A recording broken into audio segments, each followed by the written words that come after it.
എല്ലാ കൂട്ടുകാർക്കും ബട്ടൺ ഫ്ലവറിലേക്ക് സ്വാഗതം.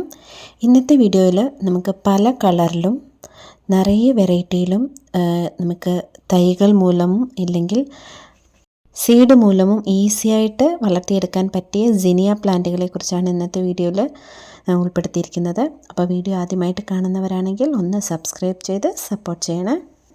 സിനിയ പ്ലാന്റ് ഒരു സീസണൽ പ്ലാന്റാണ്. അത് ഒരു സീസണിന് മാത്രമേ അത് വളരത്തുള്ളൂ.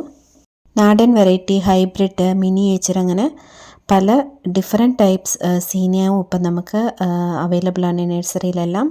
സിംഗിൾ പെറ്റൽ സീനിയെക്കാട്ടിൽ ഡബിൾ പെറ്റൽ സീനിയാണ് കാണാൻ ഭംഗി. ഇതൊരു നാടൻ വെറൈറ്റിയാണ്. ഇത് അങ്ങനെ അത്ര പെട്ടെന്നൊന്നും നശിച്ചു പോകത്തില്ല, പക്ഷേ ഇത് നല്ല ഹൈറ്റിൽ വളരും. അതാണ് ഇതിൻ്റെ ഒരു പ്രശ്നം. ഒരു ചെടി നല്ല ഹൈറ്റിൽ വളർന്നതിന് ശേഷം മാത്രമേ ഇതിൽ പൂക്കൾ ഉണ്ടാകുകയുള്ളൂ. പക്ഷെ നമുക്ക് ഹൈബ്രിഡ് മിനിയേച്ചറൊക്കെ ആണെങ്കിൽ ചട്ടി തിങ്ങി നിറയുന്ന അളവിന് അത് വളർന്നതിന് ശേഷം ധാരാളം പൂക്കൾ, ഒരു ചട്ടിയിൽ തന്നെ നമുക്ക് ധാരാളം പൂക്കൾ ഉണ്ടാകുന്നതാണ്. പൂക്കൾ ധാരാളം വേണമെന്ന് ആഗ്രഹിക്കുന്നവർക്ക് ഹൈബ്രിഡ് മിനിയേച്ചർ ടൈപ്പ് സിനിയ വളർത്തുന്നതാണ് നല്ലത്. അതാകുമ്പോൾ ഇതേപോലെ ചട്ടി നിറച്ച് പൂക്കൾ ഉണ്ടാകുന്നതാണ്. നമ്മുടെ നാടൻ വെറൈറ്റിയെക്കാട്ടിലും ഈ ഹൈബ്രിഡ് മിനിയേച്ചർ വെറൈറ്റിക്കൊക്കെ ഒരൽപ്പം കെയർ കൂടുതൽ വേണം, അല്ലെങ്കിൽ ചെടി പെട്ടെന്ന് നശിച്ചു പോകുന്നത് കാണാറുണ്ട്. നമ്മൾ ആദ്യം ശ്രദ്ധിക്കേണ്ട കാര്യം അതിൻ്റെ വെയിലാണ്.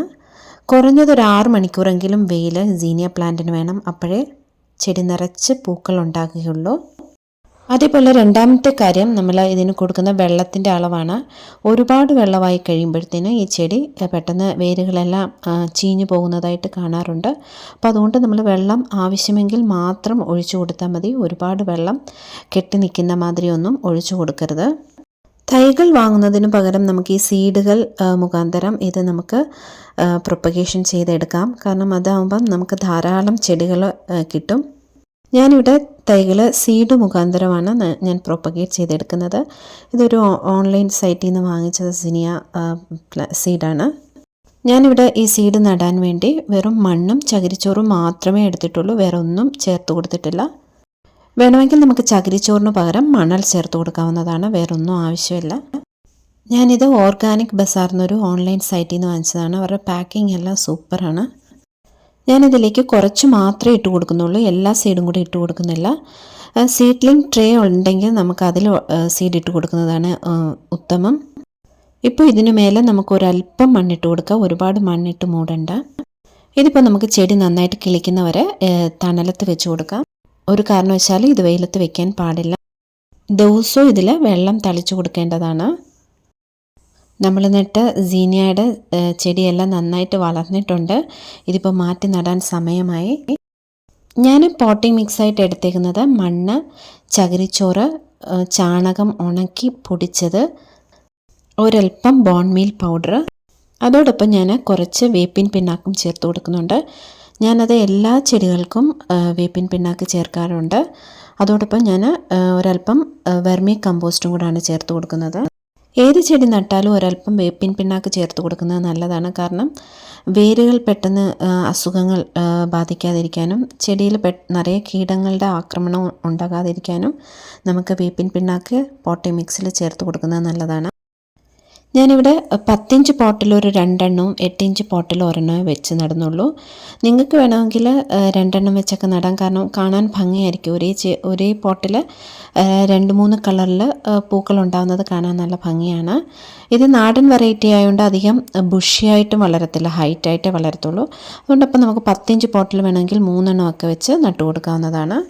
ഞാനിവിടെ 14 ഇഞ്ചിൻ്റെ ബേസിൻ പോട്ടാണ് എടുത്തേക്കുന്നത്. ഇതിൽ ഞാനൊരു 5 എണ്ണം വെച്ച് നടുന്നുണ്ട്. അതുപോലെ എപ്പോഴും നമ്മൾ ഈ ചെടിയുടെ മണ്ട ഒന്ന് നുള്ളി കൊടുക്കണം, തലഭാഗം ഒന്ന് നുള്ളി കൊടുക്കണം. അപ്പോഴേ അത് തിരിച്ച് പുതിയ ബ്രാഞ്ചസ് എല്ലാം വന്ന് ഒരു ചെടിയിൽ തന്നെ ധാരാളം ബ്രാഞ്ചസ് വന്നിട്ട് ധാരാളം പൂക്കൾ ഉണ്ടാകുകയുള്ളൂ. അപ്പോൾ ഈ ഒരു സ്റ്റേജിൽ വേണം നമ്മളത് നുള്ളി കൊടുക്കാൻ. അടുത്തത് ഇതിൻ്റെ വളപ്രയോഗമാണ്. നമുക്ക് ഈ ഒരു സ്റ്റേജിൽ നമുക്കിതിന് NPK 19-19-19 വളം ചേർത്ത് കൊടുക്കാം. ഒരു 2 ഗ്രാം NPK നമുക്ക് 1 ലിറ്റർ വെള്ളത്തിൽ കലക്കി ചെടിയുടെ ചുവട്ടിൽ ഒഴിച്ചു കൊടുക്കാവുന്നതാണ്. നമ്മൾ NPK കൊടുക്കുമ്പോൾ ചെടിയിൽ പെട്ടെന്ന് വളർച്ച ഉണ്ടാകുന്നതാണ്. ചെടി കണ്ടോ, നട്ടിട്ട് പെട്ടെന്ന് വളർന്ന് കിട്ടിയിട്ടുണ്ട്. ഞാനിത് നട്ട് 1 മാസമേ ആയുള്ളൂ. അപ്പോഴേക്കും ഇതിൽ പൂക്കൾ വരാൻ തുടങ്ങിയിട്ടുണ്ട്. ചെടി നന്നായിട്ട് വളർന്ന് പൂക്കൾ വരാൻ തുടങ്ങുന്ന സമയത്ത് നമുക്കിതിൽ ബനാന പീൽ ഫെർട്ടിലൈസർ ഒഴിച്ചു കൊടുക്കാം. അല്ലെങ്കിൽ NPK 13-27-27 ഒഴിച്ചു കൊടുക്കാവുന്നതാണ്. പൂക്കൾ വരുന്ന സമയത്ത് നമ്മൾ നൈട്രജൻ അധികമുള്ള വളങ്ങൾ കൊടുക്കരുത്. കാരണം അത് ചെടി കരുത്തോടെ വളരാൻ സഹായിക്കുന്നതാണ്. പക്ഷേ പൂക്കളുടെ എണ്ണം കുറയും. അപ്പോൾ അതുകൊണ്ട് ആ സമയത്ത് നമ്മൾ പൂക്കൾ തരുന്ന ഫെർട്ടിലൈസർ മാത്രമേ കൊടുക്കാവൂ. നിലത്തൊക്കെ ഇതേപോലെ നടാൻ സൗകര്യമുള്ളവർക്ക് ഇതേപോലെ അടുപ്പിച്ച് നമുക്ക് നട്ടു കൊടുത്തു കഴിഞ്ഞാൽ ഈ ചെടിയിലെല്ലാം ഒന്നിച്ച് പൂക്കൾ വിടരുമ്പോൾ കാണാൻ നല്ല ഭംഗിയായിരിക്കും. അടുത്തതായിട്ട് ശ്രദ്ധിക്കേണ്ടത് നമ്മുടെ ചെടിയിൽ ഈ പൗഡറി മൈൽഡ്യൂ അതേപോലെ സ്പൈഡർ മൈറ്റ്സ് എല്ലാം പെട്ടെന്ന് ആക്രമിക്കുന്നതാണ്. അപ്പോൾ അങ്ങനെയുള്ളപ്പോൾ നമ്മൾ മാസത്തിലൊരിക്കൽ അല്ലെങ്കിൽ 15 ദിവസം കൂടുമ്പം നീം ഓയിൽ സ്പ്രേ ചെയ്ത് കൊടുക്കാം. അതേപോലെ നമ്മൾ സീഡിന് വേണ്ടി ആദ്യത്തെ 2-3 പൂക്കൾ എടുക്കാൻ പാടില്ല.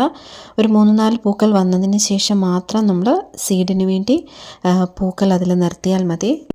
പൂക്കൾ വന്ന് ഉണങ്ങിപ്പോയതിന് ശേഷം ആ ഭാഗം നമ്മൾ സിസറിൽ വെച്ച് കട്ട് ചെയ്ത് കളയണം. അപ്പോഴേ അതിൽ പുതിയ ബ്രാഞ്ചസ് ഉണ്ടായിട്ട് പുതിയ പൂക്കൾ ഉണ്ടാകുകയുള്ളൂ. പൂക്കൾ അതിൽ തന്നെ നിർത്താൻ പാടില്ല.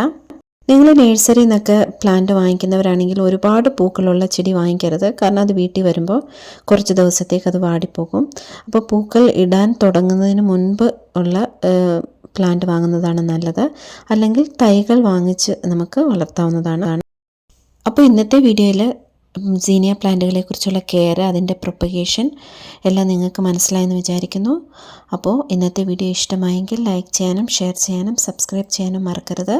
അപ്പോൾ മറ്റൊരു വീഡിയോയുമായി കാണുന്നത് വരെ നന്ദി, നമസ്കാരം.